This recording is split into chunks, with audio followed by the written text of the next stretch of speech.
Met Danny McCubbin in 2020 when he keynoted at our very first ES Global. He had just completed 18 years working as personal assistant to TV chef Jamie Oliver, where he had headed up both the School Dinners Project and the 15 initiative. At that point, he was leading a community kitchen in London during COVID to ensure that local school children were continuing to be fed. We were keen to find out what happened next, and as you're about to find out, he has been very busy. Shortly after our last interview, he purchased a €1 house in a small town in Italy. His journey was featured on Channel 4. He now runs a community kitchen there, which feeds many of the elders in the local community, and he's just written a book on the power of food to bring people together. His positivity, love of food, and the entrepreneurial lessons he learned by working with Jamie shine through in this highly inspirational interview with Lucy Brazier OBE. So please join me in welcoming the phenomenal Danny McCubbin. Danny McCubbin, how wonderful to see you again. How are you? Wonderful. Thank you, Lucy. Great to see you again. Oh, I'm so looking forward to this interview because for those who have been with ES Global right since the beginning in the middle of COVID, they may remember the wonderful interview that we did then, but so much has changed for you since then. And I thought we would start probably by just giving an introduction to those who haven't met you before, and to talk to you a little bit about what happened that got you into being Jamie's PA in the first place.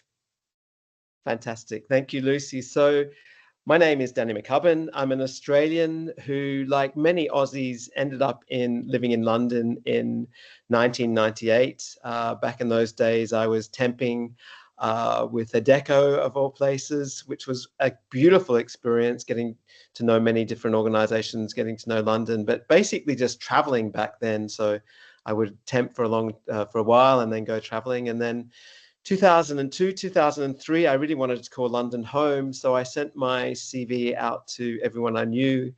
And I was so fortunate because a friend of mine from Melbourne, who was Jamie Oliver's art director, let me know of a job that was going in Jamie's office for admin, really. So just working in the office, a bit of an all-rounder. Somebody had experience with project management. And I went for the interview and I walked into a beautiful place called 15 Restaurant, which was the restaurant that Jamie set up to train disadvantaged young people. And I thought, goodness, I'd love to be a part of this. Here's this, world famous chef who mortgaged his house to start this beautiful restaurant to help young people. And it wasn't so much of Jamie's celebrity status that intrigued me. It was more about this beautiful restaurant. I'd spent a lot of time mentoring young people in Australia and volunteering for different organizations. So really, Lucy, it was right place at the right time. In 2003, I started working for Jamie, and end of 2003 became his PA. I knew that you were there for ages, weren't you? I mean, I think it was 17 or 18 years. 17 years in total, and I think we'll get on to it, but it was very difficult to leave in the end because, I was at a place where I had found my own tribe, but I knew that I wanted in my heart to possibly leave London and to lead a quieter, more reflective life in rural Italy. So after 17 years, it was difficult to leave, but I always said to myself as well that I would leave when I still absolutely loved every minute of being in that organization, because I think then, this may be relevant for anyone listening to this as well, that when you leave on such a high, you take all that positive energy into the next step, whatever that is. And so I highly recommend if you are thinking of changing your career or changing organizations, then think about it at a time when things are good. I think then you take that energy into the next job. Yeah, I love that.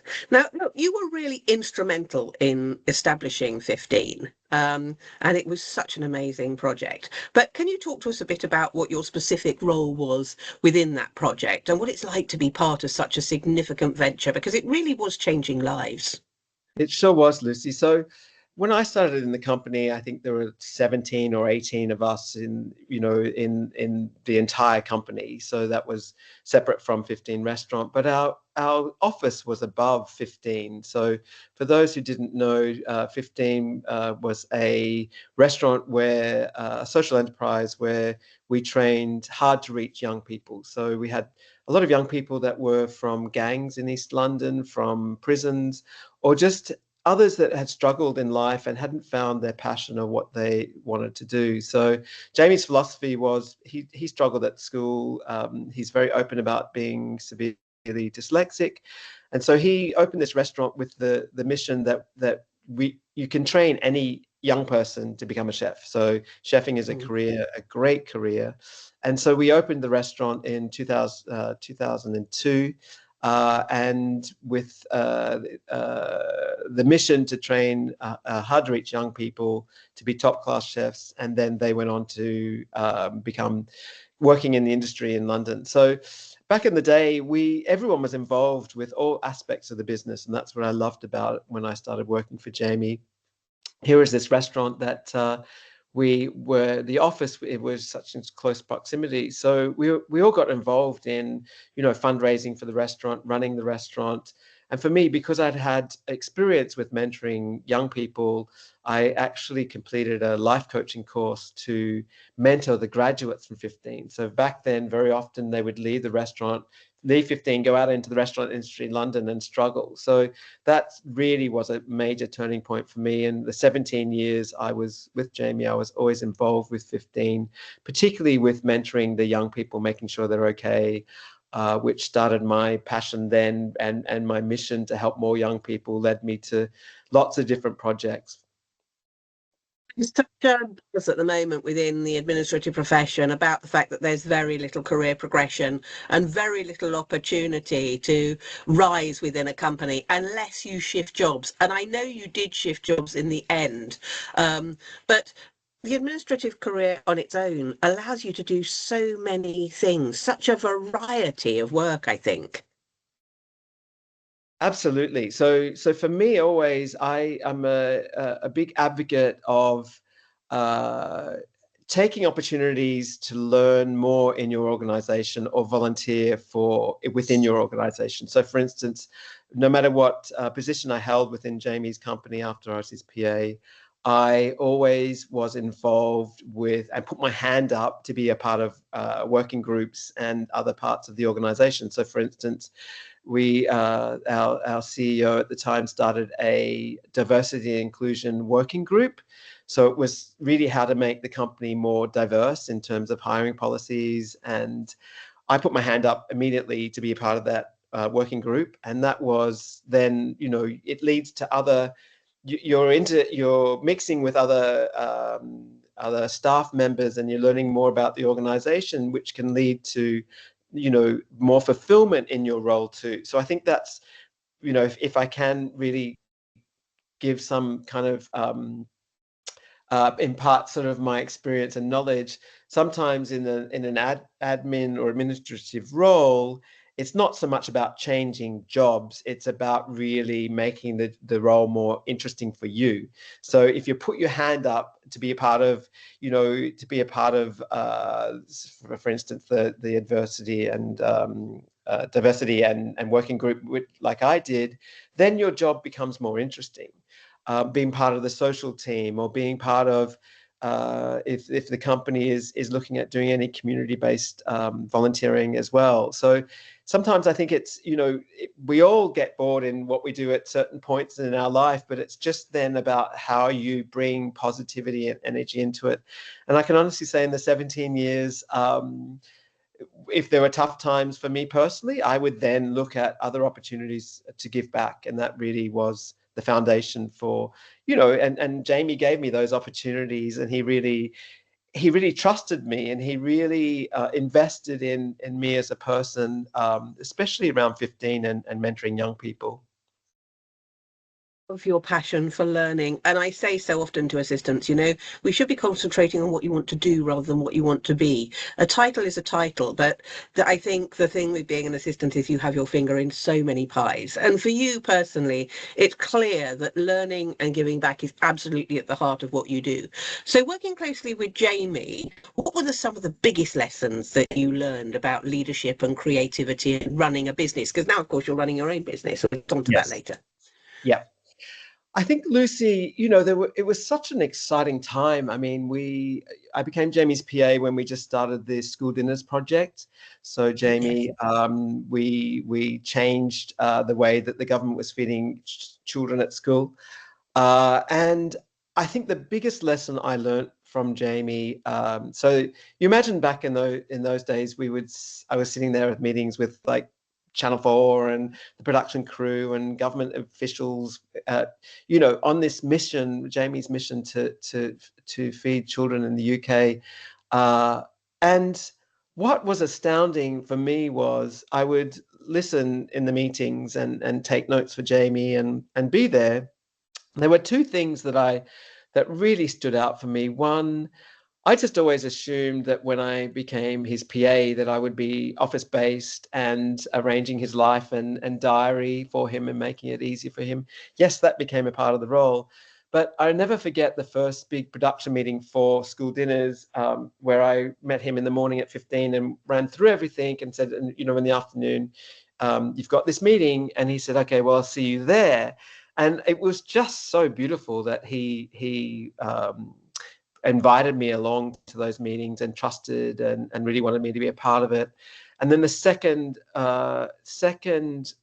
part of his personality that I'll never forget is that when I used to sit in those meetings, if somebody would use a word that he didn't know or understand, he would say, sorry, I don't know what you mean by that word. Can you please explain that word?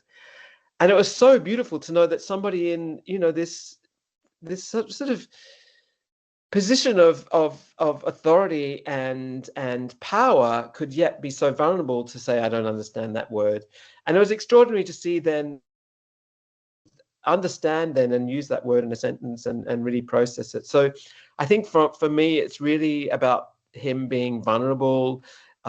He back then as well and throughout my time there would always include and be inclusive for everyone in the organization. So opinions matter to him, no matter if it's somebody who, is in any type of role in the company. He would always listen. So two major turning points and two learning points, like for me, is for sure. That level of respect is wonderful. And I'm forever saying to assistants, if you can, you should get in on those meetings, in on those leadership meetings, because then you get so much information about the organisation via osmosis. You don't have to ask all the questions. You're just taking it on board, but you're also watching what they are agreeing to do. And you're watching what other people are agreeing to do, which might have an impact on that. And you're watching body language and you're seeing what's coming down the track and where there might be bottlenecks. The amount of information you get just by sitting in those meetings that you wouldn't get if you weren't there is huge. Yes. And the way to approach it really is just as a way of supporting.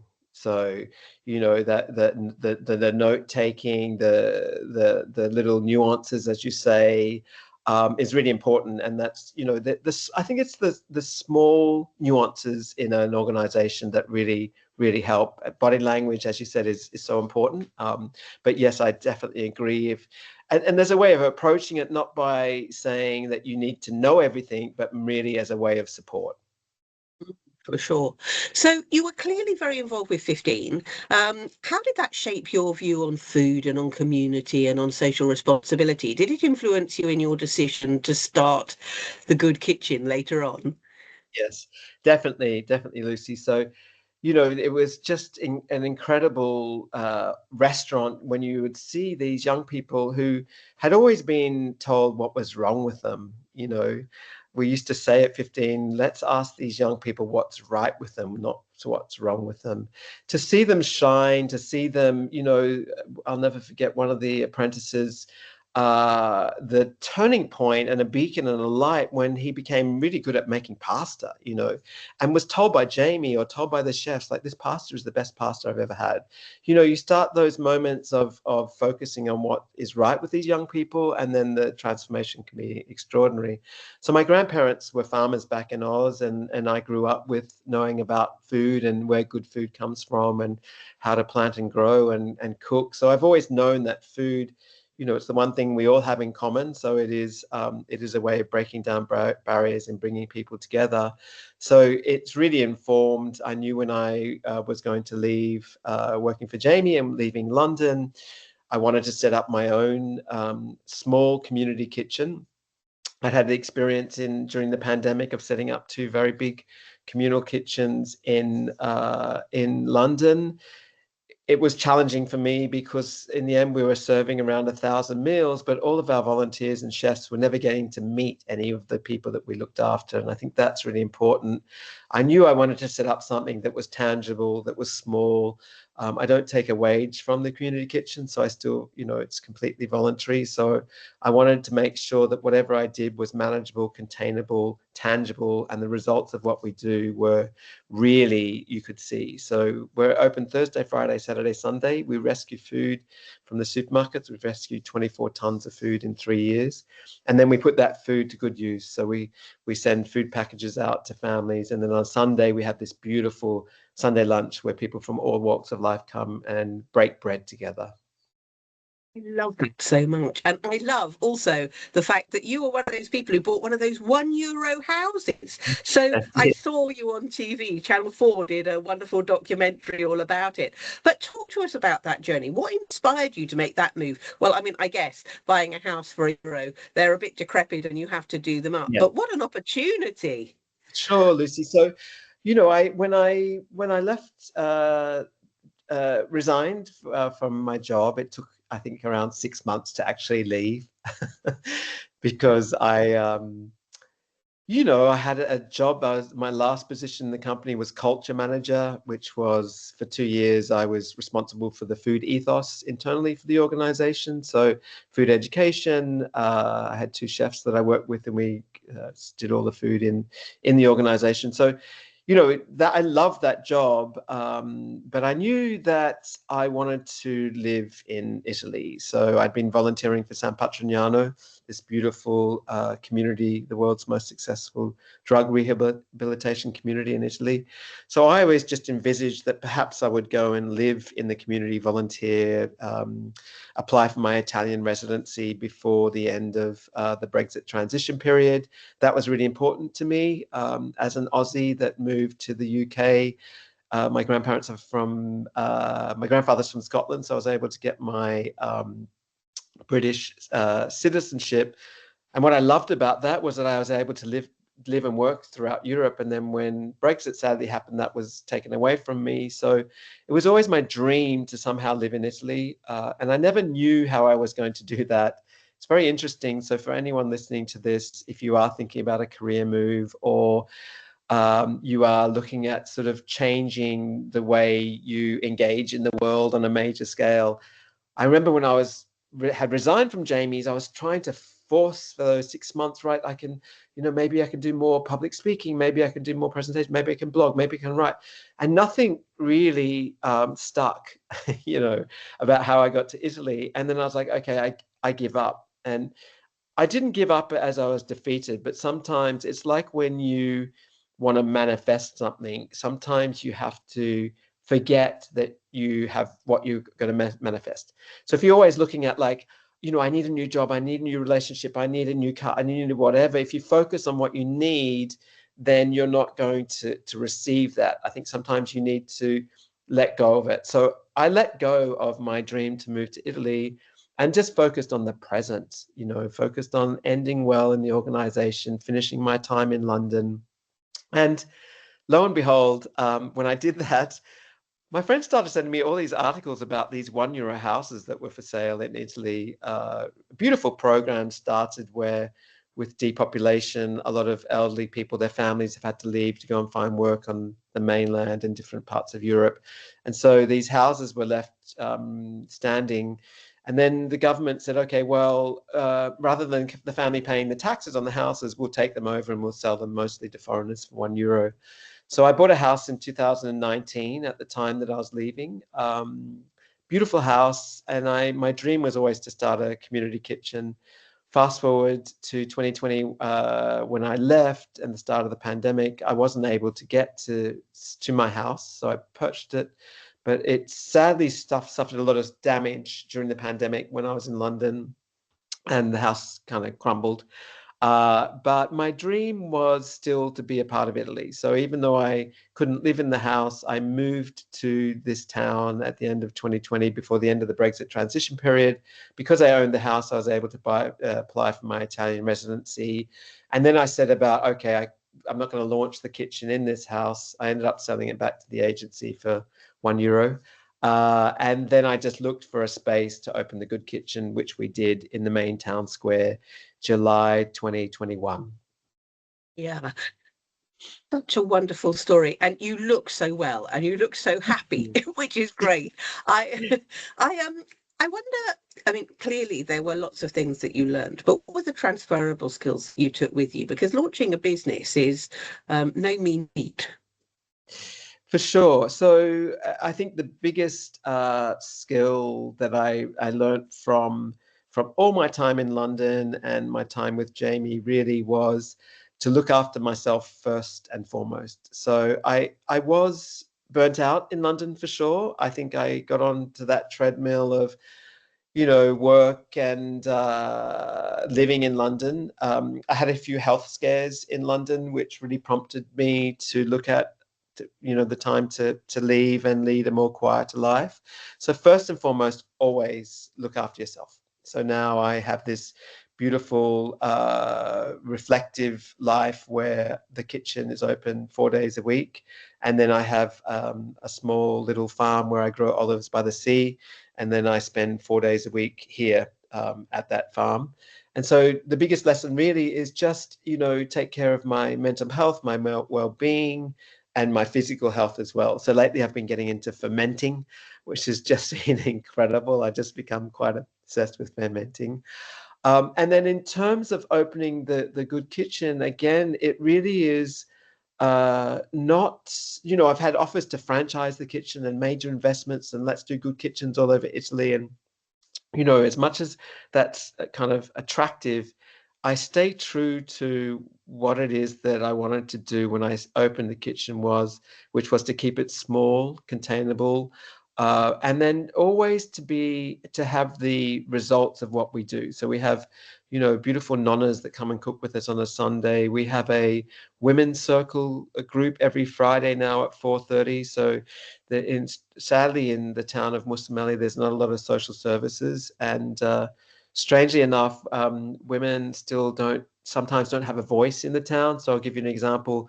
The utilities company rang a friend of mine. She just moved into a house with her husband, and they refused to speak to her about the utilities. They said, "Can we speak to the husband of the house?" And so, I love my life here, but there are sometimes challenges in terms of social services. So the kitchen has become this beautiful place. So one of our volunteers, she runs the women's circle every Friday. So it's become this beautiful meeting space that's about social inclusion, and it's not just about food. So food is the vehicle that brings people together. So really, in answer to your question, keeping it small, containable, real, and looking after myself first and foremost. So much of what you said there was also, I assume, transferable to the project that you did in London over COVID, because as you said, you ended up feeding 1,000 kids, well, 1,000 households, people who didn't have enough food. How did that make an impact on you as far as understanding what food was as a tool for social change? For sure. I mean, it was a challenging time being in London for me. I was supposed to be in Sicily. I was on my way to Sicily, and sadly, obviously, Italy was one of the first places where COVID hit. So the only thing I knew to do was to put my hand up and volunteer and give back. And so a friend of mine, she in North Kent, sort of all that area, there are a lot of charities that were run by elderly people who sadly weren't able to run the charities. So we started cooking in a kitchen in a church in North Kent, tiny little kitchen. But we worked with all the big food rescue charities, City Harvest and Felix Project, and they delivered the food, and then we cooked for people. It was a challenging time for me, Lucy, too, because the government did the best they possibly could, but there were a lot of people that were sadly falling through the cracks because there were food vouchers that were available, but then you had to have a computer to download the food voucher, and how could you use that at the supermarket? And so the food banks were doing a great job too, but there wasn't a lot of cooked food. So that's when I rallied together all of my chef network and graduates from 15 and apprentices that I'd worked together who also weren't working at the time as well and wanted to give back. So we started cooking those meals. But I always said to myself, okay, if I ever started something, there is a need for those projects that are big scale, so that getting food out to people that need it. But there's also a need for us to look at what we can do in our own backyard. So I always talk about the ripple effect of the Good Kitchen. So we have 3.5 years now we've been operating, and we have an army of young lads who came to us for our cooking course, a cooking lesson in the beginning, who were 13 at the time. Now they're 16. And many of those lads, young people, are from families that struggle. And so those young lads, so for instance, I'll give you an example. There are some beautiful twins that came to us who really, for some reason, I never saw them with other kids or with friends. And it turns out that historically their lineage, their grandparents or their grandfather was a tricky character in the town. And so sadly, those kids had been, and the family had been ostracized.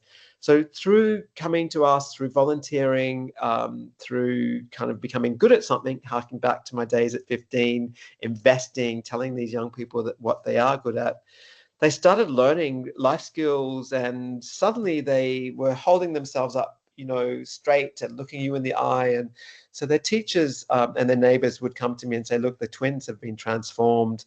They're learning, they're studying at school, they're really being focused. So that to me is what the joy of what it is that I do, always remembering the small wins, and that small investment in a handful of people, that ripple effect. Imagine those twins now as they go on to whatever they do, there is that ripple effect, which is really important. So for anyone listening now, if you remember all the good things you do, if you go into your company and you see somebody who is struggling, asking him, are you okay?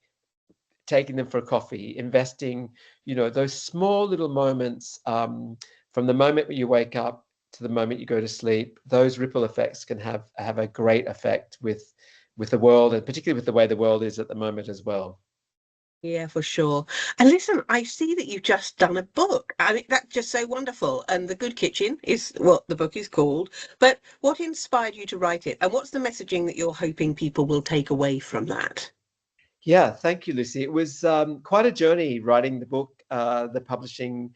I was always on the other side with Jamie when I worked in the organization. So it was interesting trying to get this book published, because I wanted to write a book which documented the first year of the Good Kitchen. So, and the first, leaving London, arriving during the second wave of COVID in the town, how I went about setting this project up. So the book tells the story of the first year of the Good Kitchen, but it's also recipe led as well. So there's recipes there from the Good Kitchen for anyone wanting to set up their own kitchens. It was a challenging book to get published because, where would it sit in the bookshop? Is it a memoir? Is it kind of personal growth? Is it kind of food led? It's a bit of everything. I stayed true to the book I wanted to write, so I ended up publishing with an independent publisher in Melbourne, and the book has the amount of PR and goodwill that I've gotten out of the book has been incredible. So I went back to Australia last year for a book tour, and that was just incredible. So sorry, Lucy, there's I just a little sign's just come up. Oh, sorry about that. I just had a little Microsoft Teams sign coming up. I couldn't see you. So it's one of the things actually I'm getting more used to here, which is I'm forgetting my kind of technical skills. So it's really good to be here and to practice once again. So sorry about that. Not at all. I know you're very good friends with Libby Moore, and whenever she goes to do presentations, she says to me, "I'm bringing my Fisher Price notes, my Fisher Price PowerPoint, because I have no idea how to do it. So I'm just going to speak." I love it. Actually, it makes for deeper connection. For sure, and I also think that we live in this world where everything is supposed to be perfect, but it's not. And sometimes, challenges happen. So, I lead, I'm talking to you now from my little farm by the sea where I grow olives. And one thing I learned really is that life isn't perfect and that we have to, face these little challenges. So feel free to keep that little hiccup in the talk because it makes it more real.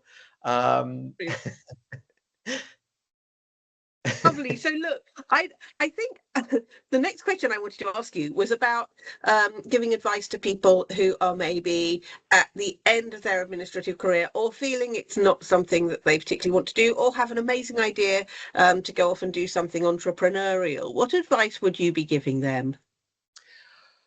Yeah, I would really say sometimes it's, I'll give the example of when I was leaving Jamie's. I knew I wanted to live in Italy, but I didn't know how I was going to get there. And I was trying to force the next step.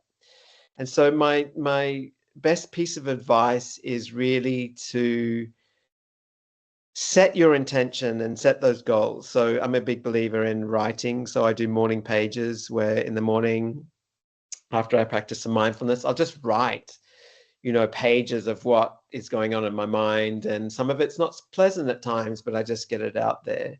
But if you write about, okay, in 1 year or 6 months, this is my dream job, this is where I want to be. And you then set your intention, but don't forget to live in the present moment, because you never know where you're going to meet someone or read something or watch a movie or that will give you that, the key to your next step. So I think it's really about, if anyone's listening to this and you are looking to change and make significant change, set your intention, but then live in the present moment. Because, so for instance, for me, when I knew I wanted to work in an organization that was giving back, and I at the time I had, I think I had 10 different options about what it is that I could do. I just finished backpacking and came back to London, and all these different options. I never thought it would be that I would meet a friend from Melbourne who was Jamie's art director at the time that would have this job. And it's because I was out there and being present that happened. And I think if you try and force things, if you really try and push the next step, it often doesn't come. So just live in the present moment, and let it come to you organically. I think that's the best advice I can give. For sure. And so, from your experience working with Jamie to now running your own business, what role do you think assistants play in making large projects and businesses successful? I think admin assistants have a huge role to play. So, for particularly in that role of support and learning, and when I spoke about Jamie's trust, I think from the beginning it's about gaining that trust and gaining that from those who may be in positions high with you, higher than you in the organization. But these support roles are so important, and you learn so much in the organization if you listen, and if you put yourself in those situations. So for instance, I learned so much from being a part of the voluntary diversity inclusion working group. I learned so much about the organization, about hiring practices. I worked with the, people in development team. I'd worked with them before for sure, but in different capacities. But if you put yourself out there and become part of different teams, the social team or the giving back team, then it's another opportunity for others to see your skills as well. So often in your role, in those roles, because there's so much support, you're sometimes not given a chance to have your own voice. But if you put yourself in those other situations and groups and working groups, then people can hear you and hear, a different side of you perhaps than they would if you in the 9 to 5 kind of working environment, for sure. So really it's just about saying yes.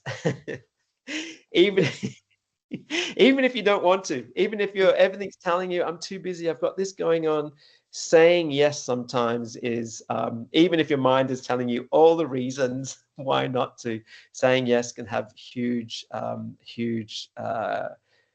positive effects in your day-to-day life.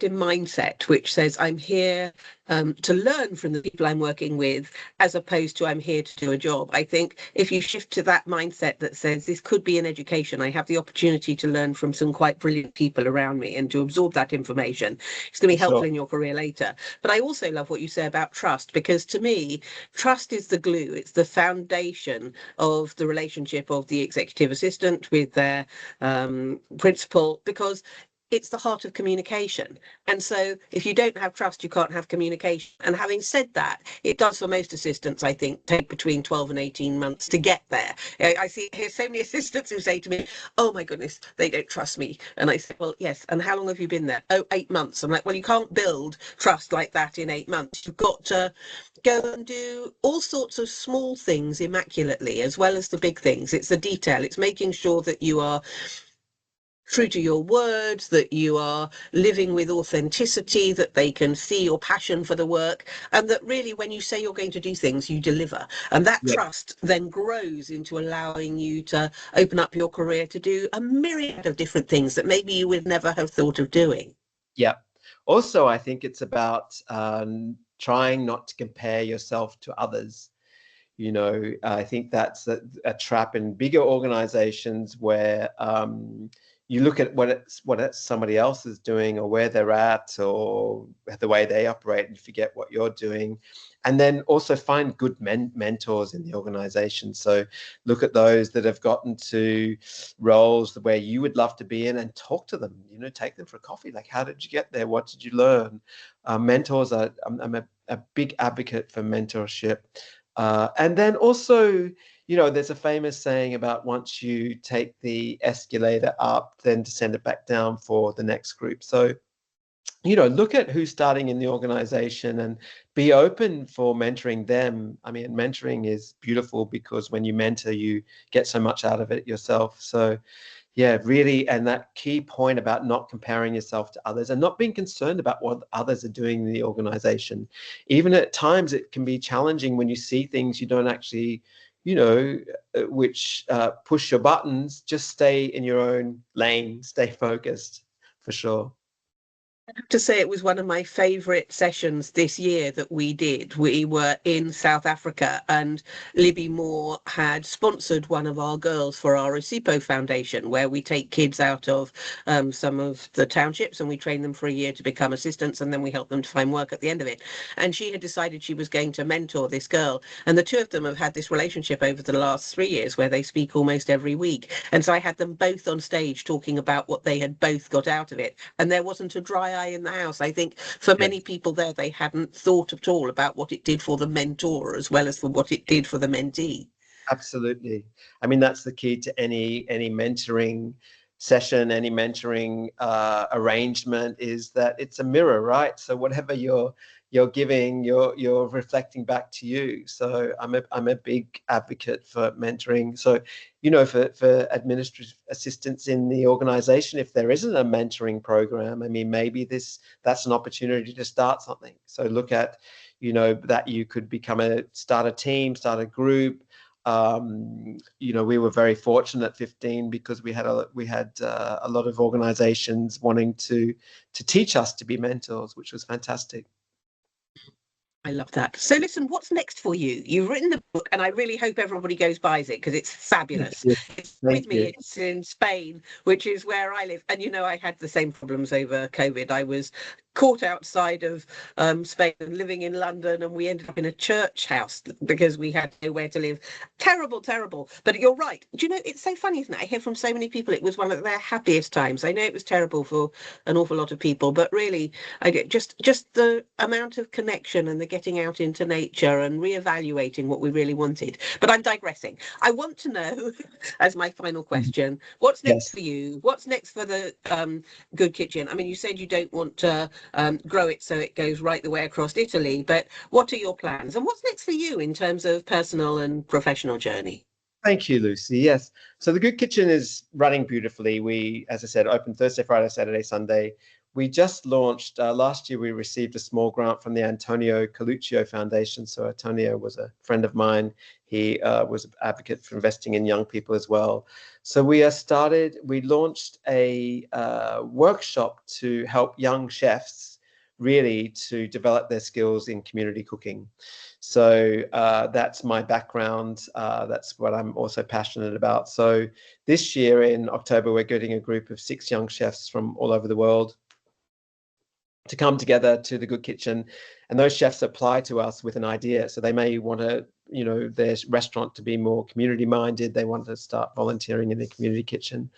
So coming to Musamelli and learning and developing their skills, and then we create an online portal where anyone, anywhere around the world can learn about community kitchens and what it is that you need to start these projects. So that's the next phase for me, and the next phase for the Good Kitchen. Very tangible. I want to take it online, so everything that I've learned through my time with Jamie and the Good Kitchen to go online. And then personally, I just really to continue to live a life full of purpose. So I turned 60 last year, which was just a milestone in my life. I want to share more about my personal journey with well-being and particularly around mental health, because I think on social media, and if you look at everything, you know, the Good Kitchen, and I've done it, it always seems like it's this perfect life that I'm leading, but I have struggled with mental health challenges in the past. And so my challenge is, how do I help others in a way that's informative, real, and tangible? So I'm looking at starting a Substack where I write about the daily practices and what I do living on this island to ensure that I have good mental health. Sometimes for some of us that we need to work at that, and others it becomes easy. So my dream is that I create this beautiful community that every month we connect, that I would give an hour of my time. So for anyone who is struggling or challenging or wants to change career or wants to find purpose, is really just to share what I've learned in 5 years, nearly 5 years of being this island, around health, around well-being, around mental health, in a very beautiful, compassionate, and loving way. So I think for me as well, I'm passionate about speaking. So I'm definitely open to sharing more of my story, my journey,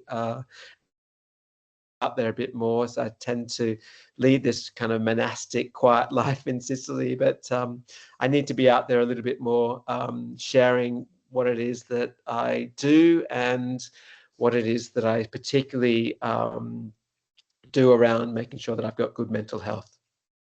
Yes, I love all of that, and I am absolutely sure that you will be inundated with requests to come and talk about all sorts of things after this. I have so loved this conversation, Danny. You're always so warm and so open and doing so many interesting things, and I love that it's always about everybody else. You know, it's so rare. So often our speakers are talking about themselves, and this for me has done my heart good. So thank you so much for your time. It's been really, really wonderful. My pleasure. Look forward to seeing you in person one day as well. It's a long time I ago that we really hope so. Well, of course, it was COVID that got in the way of that, wasn't it? Because we Yeah. were meant to be having you in London. But we Yes. really must see if we can work something out with that, because I think people would love to meet you and talk to you more. Thank you But so thank much. you so much for your time. Thank you. My pleasure. Thank you, Lucy.